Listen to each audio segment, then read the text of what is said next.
Hello my dear student, social study में आप लोगों का स्वागत है। और ये आपका पहला क्वेश्चन, जापान की सबसे पुरानी छपी पुस्तक कौन सी है? तो इसका पहला क्या है? डायमंड सूत्र। फिर दूसरा क्वेश्चन आपका हो जाता है, बंगाल भाषा में प्रकाशित सबसे पहली संपूर्ण आत्मकहानी कौन सी थी? आमार जीवन।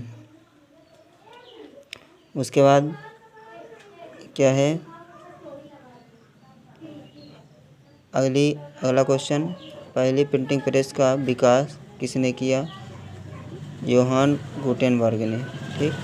19वीं सदी के मध्य तक किसने शक्तिचालक खेलकार प्रेस को कारगर बना लिया? तो इसका क्या होगा? रिचर्ड एम हो।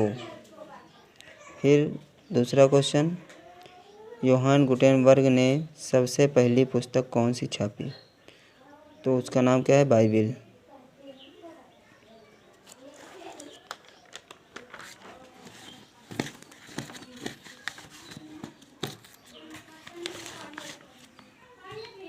उसके बाद अगला क्वेश्चन, भारत में सबसे पहले किस भाषा में पुस्तक छपी? तो क्या है? कोंकणी भाषा में। ठीक। अगला क्या है? किसने कहा था मुद्रण ईश्वर की दी हुई महानतम देन है, सबसे बड़ा तोहफा है? इसको किसने कहा था? मार्टिन लूथर किंग ने, है ना। उसके बाद अगला क्वेश्चन क्या है? अगला क्वेश्चन आपका है, मुद्रण की सबसे पहली तकनीक कहाँ विकसित हुई? तो मुद्रण की सबसे पहली तकनीक कहाँ हुई? चीन, जापान, कोरिया में। और उसके बाद क्या है? निम्नलिखित में से टोक्यो का पुराना नाम कौन सा है? तो एदो। ठीक। एदो क्या है? टोक्यो का पुराना नाम है। फिर लेखक जो हस्तलिखित पांडुलिपियाँ लिखते थे उन्हें कहा जाता था? तो उन्हें क्या कहा जाता था? कातीब। ठीक। क्या कहा जाता था? कातीब। फिर क्या है अगला क्वेश्चन, गीत गोविंद क्या है? गीत गोविंद का लेखक कौन था? तो गीत गोविंद का लेखक जयदेव थे। ठीक। क्या नाम है? जयदेव। फिर बिलियो का अर्थ क्या है? उसका अर्थ होता है कम कीमत वाली छोटी किताबें। ठीक है। उसके बाद अगला क्वेश्चन, भारत में सबसे पहले मुद्रण की शुरुआत निम्नलिखित में से किसने की थी? तो किसने की थी? पुर्तगाली धर्म प्रचारकों ने, है ना। उसके बाद अगला क्वेश्चन, रामचरितमानस क्या है?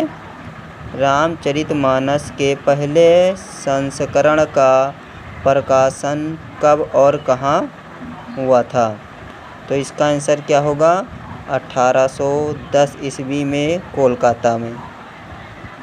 ठीक। फिर अगला क्वेश्चन आपका, जाति प्रथा के अत्याचारों पर लिखी पुस्तक गुलामगिरी का लेखक कौन था? तो ज्योतिबाबाई फूले थी, है ना।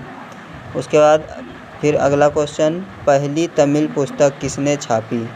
तो किसने छापी? कैथोलिक पुजारियों ने। फिर आपका क्या आ जाता है? अगला क्वेश्चन,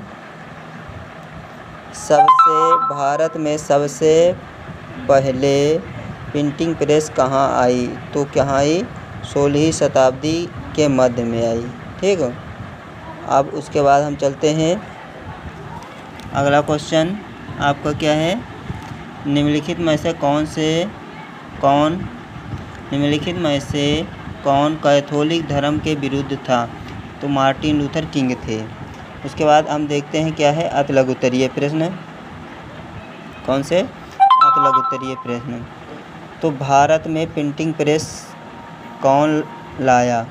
तो भारत में प्रिंटिंग प्रेस कौन लाया?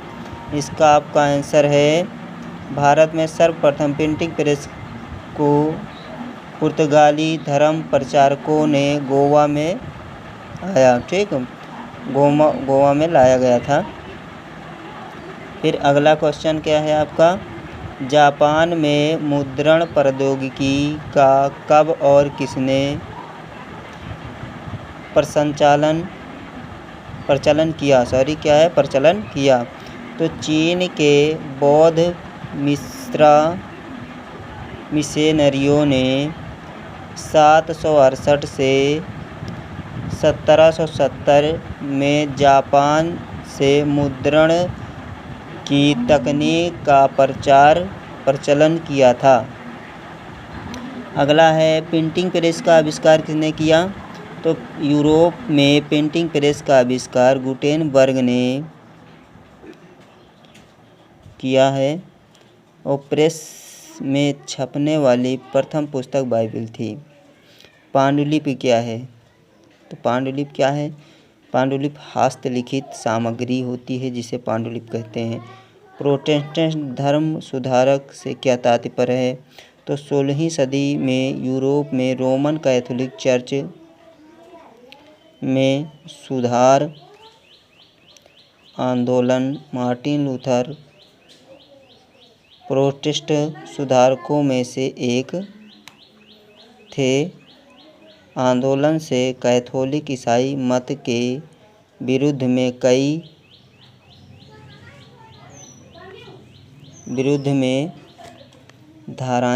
धाराएं निकली। फिर अगला क्वेश्चन आपका है, पहली तमिल पुस्तक किसने मुद्रित की? तो पहली कैथोलिक पहली तमिल पुस्तक किसने मुद्रित की? तो कैथोलिक पुजारियों ने 1579 में तमिल पुस्तक छपी। इक्विजिन तथा संप्रदाय का अर्थ क्या होता है? तो इक्विजिन क्या होता है? विधिमरियों का क्या है? निःशक्त करने और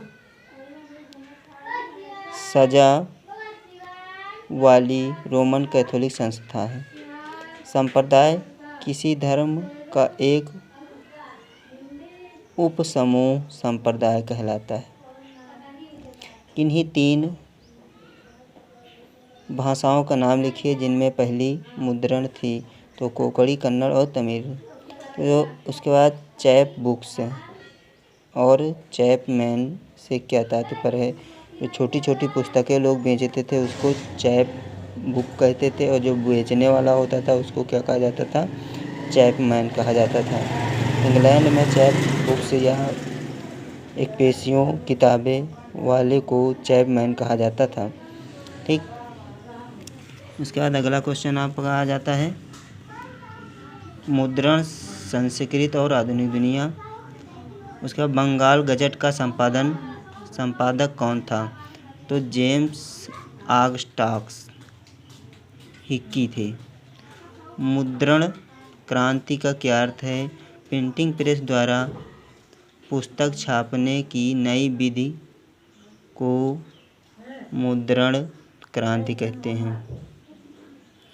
फिर अगला क्वेश्चन, उन प्रिंटिंग प्रेसों का नाम लिखें जिन्हें 1880 के दशक के अनेक भारतीय भाषाओं में प्रकाशित किया गया।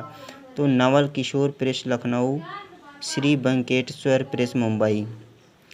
बेलम क्या है? बेलम या चर्म पत्र क्या है? तो बेलम या चर्म पत्र जानवरों के चमड़े से बनी लेखन की सतह है। गुलामगिरी किसने लिखी? ज्योतिबा फुले ने लिखी। फिर जंगल युग नामक प्रसिद्ध पुस्तक के लेखक का नाम लिखिए। तो रुडयार्ड किपलिंग थे। गुलामगिरी पुस्तक का विषय क्या था? जाति प्रथा और अत्याचार के बारे में थी। बेलम शब्द का से तात्पर्य